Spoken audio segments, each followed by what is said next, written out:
سلام الله عليك يا ابا عبد الله، ما قصرت يا ابا عبد الله.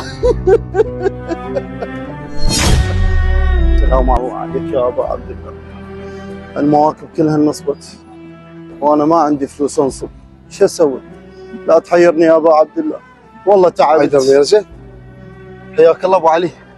الله يحفظك. شلون اخوي؟ شلونك سيد حسين؟ الله يبارك الله فيك. يسلمك. الله ايش يحفظك. بيك؟ شو مهموم مسولف بوحدك؟ اي والله سيد، هسه انا ما عندي فلوس انصب موكبي، وهاي المواكب كلها انصبت مال ابو عبد الله، وانا ما عندي انصب، شو اسوي؟ محتار. سهله لا تحتار، الحسين ما ينسى خادمه الله وما يقصر وياك، فانت اعتبر موكبك مبني باذن الله. حيدر، انت شلون عايف الموكب؟